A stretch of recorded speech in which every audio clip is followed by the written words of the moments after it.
అవుతున్నాడా నిన్ను ఏం దొరికినాయి? నీ ఎక్సైజ్ సూపరింటెండెంట్ చెప్పింది కదా, ఏం దొరకలే, ఏం లేదురా నాయన, నువ్వేమైనా ప్లాంట్ చేయబోయినట్టున్నావు, మీ వాళ్ళకి చెప్పేది ఆడ ఇరికియమని చెప్పినట్టున్నావు, ఆ ఇరికియలేకపోయినా నేనేం చేస్తా దానికి? నేనేమంటున్నా అంటే ఇంత చిల్లర రాజకీయం మంచిది కాదు. 9 రోజులు ఒక పాక్సో నిందితు నీ దేశంలో ఎక్కడైనా వదిలిపెట్టినరా? ఎందుకు నీకు అంత అండర్స్టాండింగ్ ఏంది మీ ఇద్దరికి? నీకు ఎందుకు భయం? ఒక నిందితుడిగా చూడాలా? వారు ఎవరైతే ఏందా ఎందుకు కాపాడినామని అడుగుతున్నా ముఖ్యమంత్రిని. చివరికి ఏం జరిగిందండి వాస్తవం?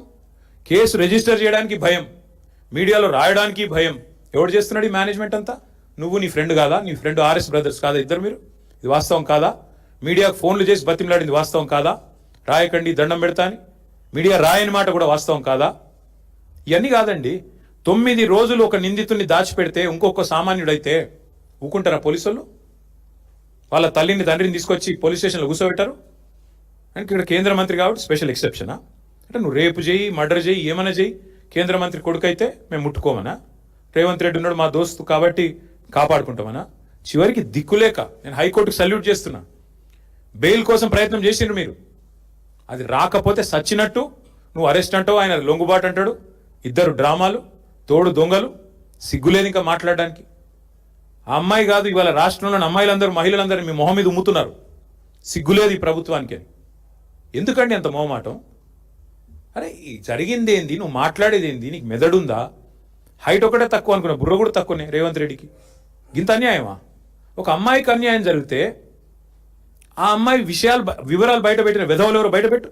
ఇప్పటికి 15 మంది మీద కేసు అయింది పేట్ బషీరాబాద్లో. ఎవరు ఆ విధవలు? బీజేపీ వాళ్ళు. అమ్మాయి హనీ ట్రాప్ అని రాసిన విధవలు ఎవరు మీడియాలో? నేను అడుగుతున్నా, ఎవరు ఆ విధవ మీడియా? ఏది హనీ ట్రాప్ అని చెప్పి మనీ ట్రాప్లో పడ్డ మీడియా ఎవరు? వాళ్ళని అడుగుతున్నా నేను. సిగ్గుందా మీకు? అసలు ఇజ్జతుందా? ఇంకా మాట్లాడుతున్నాడు ముఖ్యమంత్రి, కేంద్ర హోంశాఖ సహాయ మంత్రి. ఈయనేమో నేను పంపించిన నా కొడుకుని ఈయనంటాడు. ఆయన చేసిన ఘనకార్యానికి ఫస్ట్ పోలీసులు బరబర గుంజుకపోవాలి. నీవు దాచిపెట్టిన 9 రోజులు ఆ కుటుంబాన్ని బెదిరించినావు నువ్వు. నిన్ను కేసులో పెట్టాలి, సిగ్గుంటే రాజీనామా చేయాలి. ఇంకా మీదికి వెళ్ళి ఏదో చాలా ఇద్దరు శుద్ధ పూసల్లాగా, సత్యసంధుల్లాగా, సత్య హరిశ్చంద్రుడు కజిన్ బ్రదర్స్ లాగా ఏదో యాక్టింగ్లు, మళ్ళీ మీదికి వెళ్ళి దానికి ప్రమోషన్లు. ఏం మాట్లాడుతున్నారు అసలు? ఒక రాష్ట్ర ముఖ్యమంత్రి, మీరు హోంమంత్రి, ఏం మాట్లాడుతున్నావు నువ్వు అసలు? ఏం చేసేది ఉండే? చాలా సెన్సిటివ్గా హ్యాండిల్ చేసినావు. ఏంది సెన్సిటివ్గా హ్యాండిల్ చేసేది? ఎవడైతే పాక్సో నిందితుడు లోపల వేయాలి. మిగతా వాళ్ళకి ఇదే ట్రీట్మెంట్ ఉందా? 25 ఏళ్ళ జైలు శిక్ష పడుతుంది మిగతా పాక్సో క్రిమినల్స్ అందరికీ. 31 ఏళ్ళ జైలు శిక్ష పడ్డది ఒక ఆయనకి. మరి ఇవాళ ఇక్కడ ఒక్క దగ్గరనే స్పెషల్ ట్రీట్మెంట్ ఎందుకు భయపడుతున్నావు? మోడీ చెప్పిండా చెవులేమన్నా? ఎందుకు భయపడుతున్నావు? ఇంకా సిగ్గు లేకుండా నిన్న పనికిమాలిన మాటలు, పనికిమాలిన ఉపన్యాసాలు. నేను ఒకటే అడుగుతా ఉన్నా రేవంత్ రెడ్డిని, 9 రోజులు ఆ నిందితును కాపాడిన వెధవ ఎవడు? నువ్వా కేంద్ర మంత్రి? చెప్పు. 9 రోజులు ఎక్కడ దాచిపెట్టారు? మీ పోలీసులు అంత పనికి మాలినోళ్ళు అయిపోయినరా? రేవంత్ రెడ్డి రాగానే దొరుకుతలేరా మీకు? కరీంనగర్లో తుపాకులు పట్టుకొని పొద్దున పూట కాలిస్తే వాళ్ళని పట్టుకోవడానికి 15 రోజులు పడుతుంది నీకు. ఎంత దారుణం అండి! రాష్ట్రంలో శాంతి భద్రతలు ఈ స్థాయిలో ఉన్నాయి. నేను ఇంకొక మాట అడుగుతున్నా, బాధగా అడుగుతున్నా బ్రదర్. మొన్నటి ఎపిసోడ్ చూసిన తర్వాత ఈ రాష్ట్రంలో ఎవరన్నా షికాయత్ చేయడానికి ముందుకు వస్తారా బాలికలు? అంటే ఎవడైనా అవతలోడు పలుకుబడినోడైతే మనం పట్టుకోలేము, ప్రభుత్వాలు కలిసిపోతాయి. వల్ల నేను మా నాయకుడు ఆర్ఎస్ ప్రవీణ్ కుమార్ గారికి నేను హృదయపూర్వకంగా అభినందనలు చెప్తా ఉన్నాను. మా పార్టీ జనరల్ సెక్రటరీ, మాజీ ఐపీఎస్, అద్భుతంగా పోరాటం చేసిండు ఆయన. సెక్షన్లతో సహా ఏది ఎప్పుడు ఏంటి ఎట్లా పెట్టాలి, మీడియాను ఎప్పటికప్పుడు అప్రమత్తం చేస్తూ ప్రజలకు చెబుతూ మా పార్టీ తరఫున ఆ బాలికకు న్యాయం జరగాలని పోరాడింది మా ఆర్ఎస్ ప్రవీణ్ కుమార్ గారు. నేను ఆయనను కూడా పట్టుకొని మాట్లాడతాడు. ఆర్ఎస్ ప్రవీణ్ జడ్జా?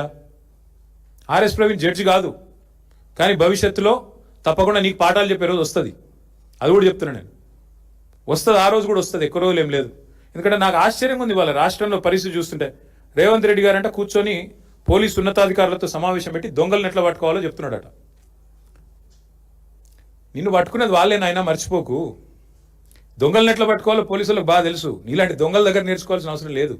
నిన్ను పట్టుకున్నది వల వేసి ఉచ్చుబన్ని అందరు అక్కడ కూర్చున్న వాళ్ళు నవ్వుకుంటా ఉండింటారు కామెడీగా, వీడు చెప్తున్నాడు ఏంద్రా మాకు అని. దొరికినోడు వీడు కూడా చెప్పేటోడు అయిపోయిందా అని. కాబట్టి ఈ ఎటకారాలు డ్రామాలు ఆపేసి ధాన్యం కొనుగోలు మీద దృష్టి పెట్టు. ఆ నిందితుడికి మేము గనక నోరు విప్పకపోతే ఆ బాలిక తరపున ఇవాళ అమ్మాయికి న్యాయం జరిగేది కాదు. ఇది వాస్తవం.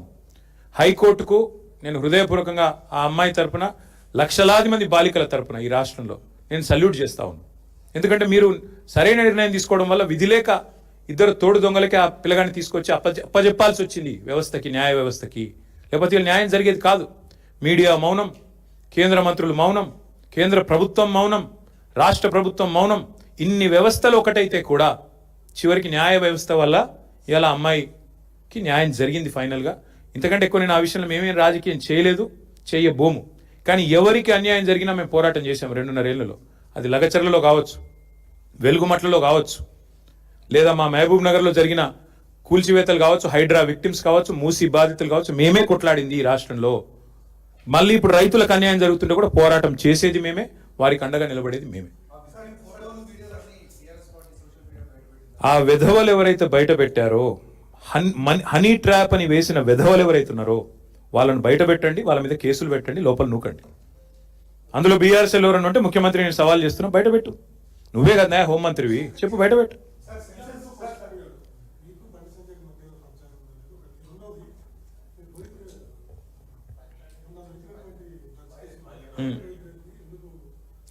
బ్రదర్, నేను ఒక మాట, నేను ఈ పనికి మాలిన డైలాగులు ముఖ్యమంత్రి గారు ఎప్పుడు కొడతానే ఉంటాడు. పాపం ఆయనకి ఏందో కానీ ఇంకా ముఖ్యమంత్రి అన్న ఫీలింగ్ రాలే ఇంకా ఆయనకి. ఇంకా కూడా ఏదో ప్రతిపక్షంలో ఉన్నట్టు మా మీద దుమ్మెత్తిపోవడం అలవాటుగా ఉంది. అసెంబ్లీ సమావేశాలప్పుడు వాళ్ళ పీసీసీ ప్రెసిడెంట్ అన్నాడు, డ్రగ్ టెస్టులు పెట్టండి అన్నాడు. పెట్టరాబాయ్ అని నేను అన్నా. మరి ఎందుకు వెనకపోయిందా ప్రభుత్వం? డ్రగ్స్, బిగ్జు పెట్టు, టెస్టులు పెట్టు మీ ఎంపీలకు. ఎంతమంది దొరుకుతారో నేను చెప్తా, పేర్లు చెప్తే బాగుండదు. పెట్టు. ఏం మాట్లాడుతున్నాడు ముఖ్యమంత్రి? ఒక చిన్న స్కూల్ పోరగాడు మాట్లాడినట్టు. అప్పుడప్పుడన్నా కొద్దిగా ముఖ్యమంత్రిలా హుందాగా మాట్లాడు. ఎప్పుడో సస్పెండ్ చేసినాం రోహిత్ రెడ్డిని, మీకు తెలియదా? షోకాజ్ నోటీస్ ఇచ్చినాం, సస్పెండ్ చేసినాం. ఇక ముఖ్యమంత్రి ఆయనకు తెలియకపోతే నేనేం చేస్తా దానికి?